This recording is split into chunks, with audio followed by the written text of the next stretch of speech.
Hey guys, welcome to another Out of Spec Bits episode. You join me here in my town of Fort Collins, Colorado, where there is a secret DC fast charger that's free for testing use only.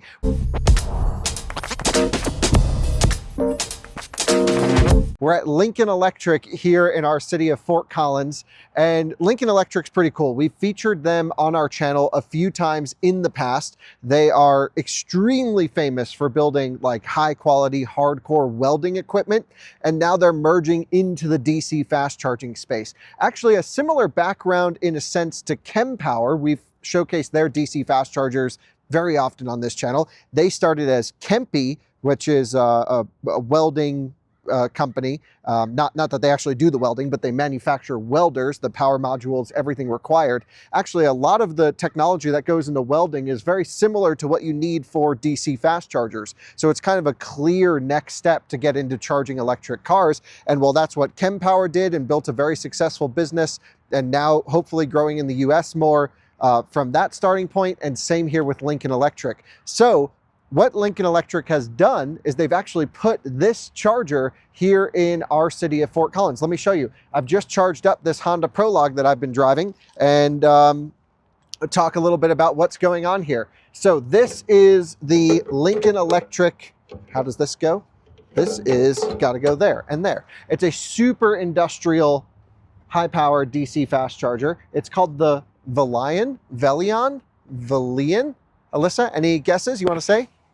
Not a clue. Not a clue. Okay. Not sure it's a good name. But I think they put ion in there because they were like, ooh, electric, whatever. We've showcased this at other charging tours. I'm actually heading to Vegas very soon for EVCS, Electric Vehicle Charging Summit. So hopefully these guys are there. I can ask them more about it. But I first heard about Lincoln Electric charging back when there was a Charin event, which is sort of this interoperability business-to-business consortium of automakers and charging hardware to make sure the cars and the chargers all work together. One of their testivals, their testing events, was done at Lincoln Electric headquarters in, was it Columbus, Ohio? Somewhere Ohio. And I went to it and I was like, wow, this place is huge, massive factory where they produce their welding equipment, and they're spinning up and innovating quickly on their DC fast charging line as well. They're going to have mobile DC fast chargers, this one right here, which is a 150 kilowatt unit, and more to come with multiple ports, NACS and CCS and everything. But one thing that I think is really cool is Lincoln Electric has a innovation lab, or what, I don't even know what they do here, but it's like near our house, near our office here in Fort Collins, Colorado.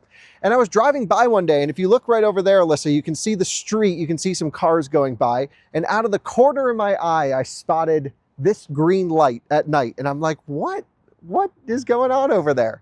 This was a few months ago. And then I was like, man, maybe they put one of their chargers, their DC chargers, which haven't really gone on sale in mass yet. Maybe now they are, but not at the time. Maybe they put one for testing at their office. I was like, I'm going to swing by and check it out. And then I noticed they'd had this, a Pater credit card reader on it. And I was like, no way. So we swung by, and I charged, and they bill about 2 cents per kilowatt hour. And I was like, that is an almost stupidly low amount of money. And that's what it is. It's basically a DC fast charger that charges 2 cents per kilowatt hour here in our beautiful town of Fort Collins. It's amazing to have it. And so, you know, there's no amenities nearby, just their office building. There's a Hampton Inn hotel right here. I'm not sure you should rely on it because, Alyssa, if you come over here, just to show you this, and I'll show everyone the hardware a little bit too. But if you take a look here, it says use of the charging station is at your own risk. By using the charging station, you agree that Lincoln Electric is not responsible for any loss, personal injury, accident, or other damages to person or property related to such use.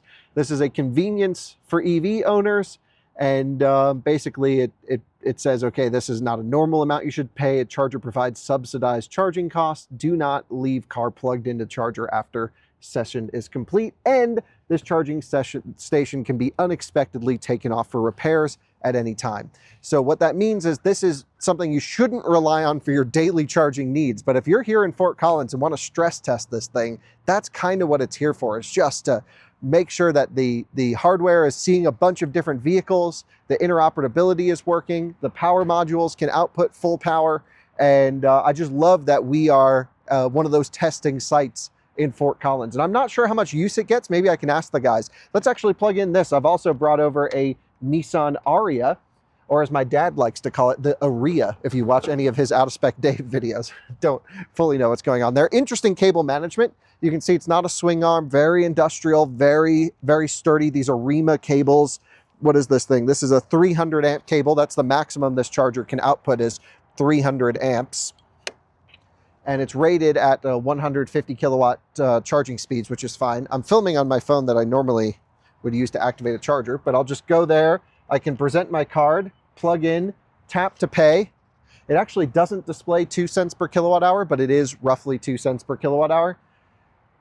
And it'll say, thank you, approved, and it'll spin up and start charging up the Aria, but I think it's funny that we can call it that. Anyway, we'll have a whole video comparing these two cars coming on Out of Spec reviews soon. But that is so nice to have this 2 cent per kilowatt hour, plug in, tap to pay. You know, it's probably not going to last forever. It may not be here forever. It could go offline at any time. But if you're happen to visit Fort Collins, you can test this brand new piece of DC fast charging equipment. Now run all the way up here because I want to walk you through what the screen looks like on these, because I don't think I've shown you guys. We are charging and we are ramping. We're at 20 kilowatts and going. The Aria is not preconditioned and it's a small battery, but hey, it's doing better than the Prologue did at the moment. The Prologue was only doing 40 kilowatts, but okay, I guess we're at a little bit lower state of charge.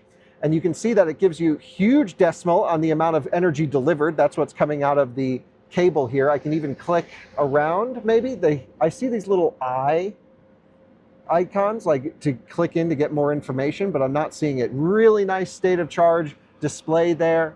It says what time you're starting. You can see your estimated pricing, and you can come in here for some help and it will explain, like, state of charge is a indicator of how much energy is in your car battery. It should be car's battery. Oh, maybe it is in your car battery. Why would it be plural? Yeah, because it's possessive. It's in your car's battery. But I guess it could make sense that it is singular. Anyway, absolutely love this display. It's a 15-inch touchscreen, which is pretty big. I think the bezels are whatever. But the whole point of this is to be like built in America, super robust, not beautiful. Now, I do think there's some styling improvements that can go on here. Even just from a packaging standpoint, and it's a split system. It's not an all-in-one, but soon they'll have a dual port version. They'll have a NACS version as well.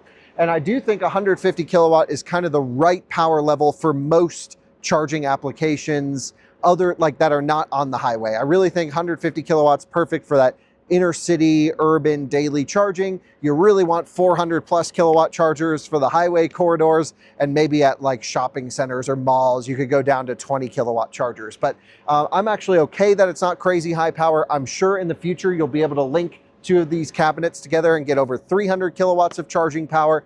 Inside of it are very similar power modules to their actual welding equipment, which is super cool. So it's like tried and true, tested, now just sort of sitting at continuous load charging electric cars. Again, it's a 300 amp output, up to 1000 volt as well. So it's a nice high voltage unit. The styling is robust, but I think what we care about as EV drivers, especially the old school EV drivers, is more reliability, robustness than we do about style. But style and cable management certainly can come to this and improve over time as well.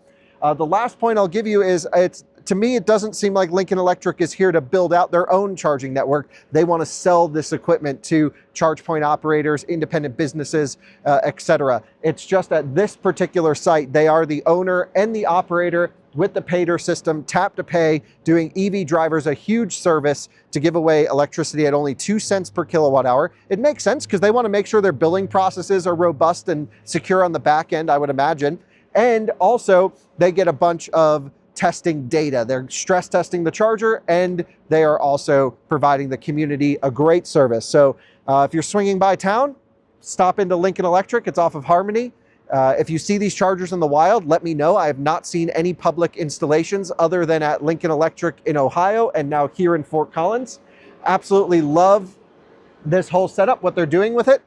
And there you go, just a fun video where we have this sort of secretive testing DC fast charger here in our town of Fort Collins. And we were able to top up the Prologue and now the Aria off of it. So thanks so much for watching. We'll see you in another Out of Spec Bits episode soon. Bye-bye.